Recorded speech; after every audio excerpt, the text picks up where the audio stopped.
Ang pagdalaw ay isang pagpapakita ng pakikiisa, pakikiramay at pagmamahal na nagbibigay lakas, pag-asa at buhay sa taong dinadalaw.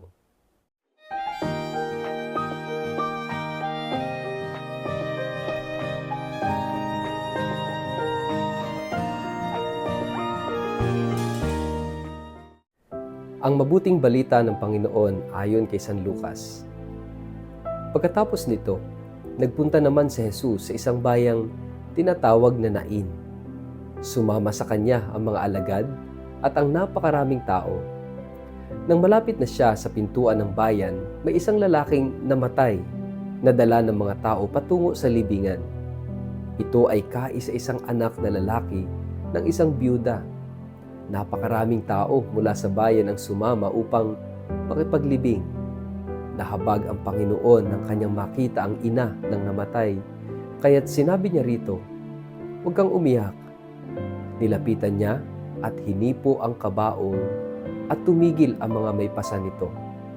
Sinabi niya, "Binata, sinasabi ko sa iyo, bumangon ka."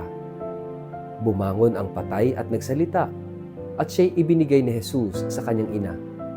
Natakot ang lahat at sila'y nagpuri sa Diyos. Sabi nila, "Dumating sa atin ang isang dakilang propeta. Dinalaw ng Diyos ang kanyang bayan." At kumalat sa buong Judea at sa palibot na lupain ang balitang ito tungkol sa ginawa ni Jesus. Ang mabuting balita ng Panginoon. Word of the day, hear what God has to say. Mapagpalang araw po sa inyong lahat. Kumusta po kayo? Ang ating pong word of the day ay visited.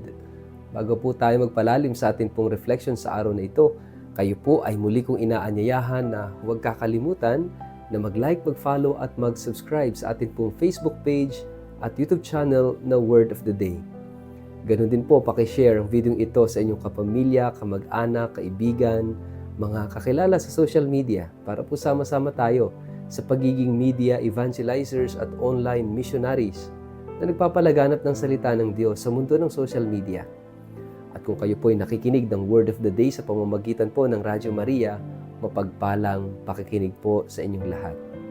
Muli po, maraming salamat sa lahat po ng mga subscribers at supporters ng Word of the Day. Dahil sa inyo ay naitataguyod po natin ang ating online ministry, ang ating media evangelization sa pamamagitan ng mga reflections ng salita ng Diyos. At maraming salamat din po sa lahat na nakiisa sa ika-10 anibersaryo ng pagkakaluklok ng banal na mukha ni Jesus dito sa Nampikwan, dito sa kung saan ako ay naka-assign na parokya bilang parish priest at rector. Thank you so much po. Mga kapatid, naranasan mo na bang dumalaw sa isang kaibigan? O ikaw yung dalawin? Naranasan mo na ba na makiramay sa isang kaibigan na nawala ng mahal sa buhay? Para sa ating mga Pilipino, yung pagdalaw, yung pakikiramay, ito'y bahagi ng ating hindi lang kultura, kundi tila ba bahagi ng ating pagka-Pilipino. Lalong-lalo na kapag may kaibigan, may kamag-anak, o kahit na taong hindi nga ganun kalapit, pero pag namatayan, abay makikita natin yung solidarity, makikita natin yung pakikiramay. Yung salitang pakikiramay, pagdamay, ay bahagi ng ating pagiging Pilipino. Ngayong araw na ito ay narinig po natin sa ating gospel ang isang inang nawalan ng kaisa-isang anak na lalaki. At itong inang ito ay biyuda na.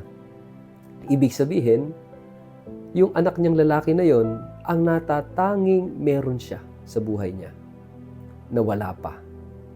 Imagine kung gaano kalalim ang pagtangis, ang pagkalungkot ng inang ito. Lalong-lalo na sa kultura ng mga Hudyo na very patriarchal. Yung lalaki ang may boses, ang lalaki ang mayroong lugar sa lipunan, at ang mga babae ay tila ba wala namang halaga at lugar sa lipunan. No? Wala na nga asawa, na byuda na, namatay pa yung lalaking anak.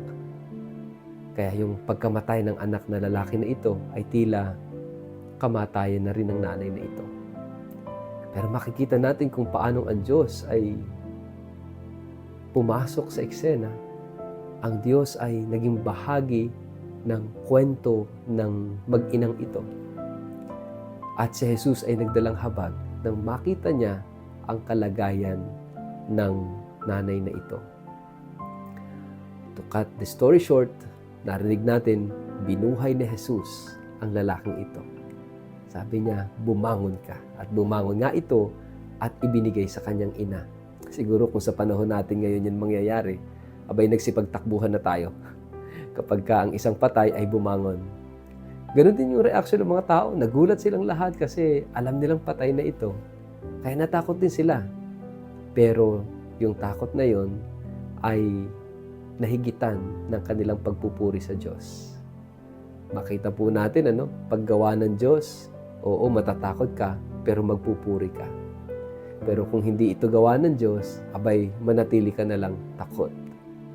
Pero makita natin yung kwentong ito ay merong malalim na kwento sa ating lahat, na sinasabi sa ating lahat.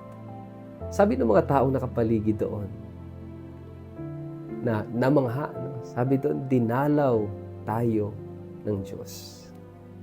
God has visited His people. Mga kapatid, ano ang patunay ng pagdalaw ng Diyos sa buhay natin? Tulad ng nangyari sa kwentong ito, kapag tayo ay dinalaw, kapag tayo ay binisita ng Diyos, nagkakaroon tayo ng buhay.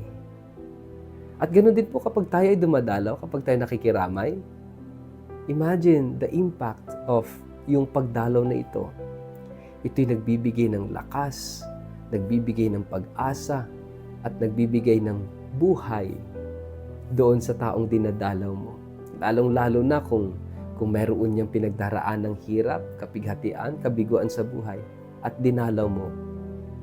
Minsan kahit wala ka namang gawin, of course, halimbawang namatayan, hindi naman tayo Panginoon, nabubuhayin natin patay, kundi the mere fact na ikaw ay dumalaw, nagparamdam ng pakikipagkaisa, ng pakikiramay, nag-alay ng panalangin, you are making a difference. Dahil binibigyan mo ang taong yon na dinadalaw mo ng lakas, ng pag-asa, binibigyan mo ng bagong buhay. Ganyan ang Diyos, mga kapatid. Kapag tayo dinalaw niya, binibigyan niya tayo ng buhay. Ibabalik niya sa atin ang tunay na buhay. Kaya nga kapag dumaan ang Diyos sa buhay natin, huwag nating sayangin pa. Kilalanin natin ang kanyang presensya sa buhay natin.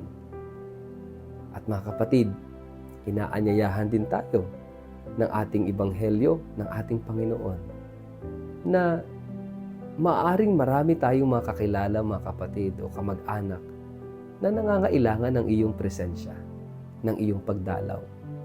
Sapagkat ang pagdalaw mo o presensya mo ay nagpaparamdam sa kanila ng presensya at pagdalaw ng Diyos sa buhay nila. Kaya nga mga kapatid, itong pagdalaw na ito, magbibigay lakas, pag-asa at buhay.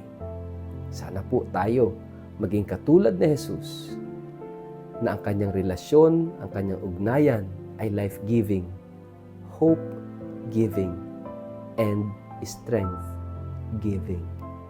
Sana maging tulad po tayo ni Jesus. Sa ngalan ng Ama at ng Anak at ng Espiritu Santo.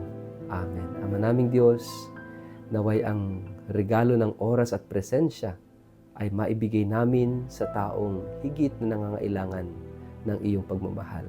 Nawa sa pamamagitan namin ay maipadama namin at maipaunawa kung gaano mo sila kamahal. Amen. Pagpalain po kayo at ingatan ng makapangyarihang Diyos, Ama at Anak at Espiritu Santo. Amen.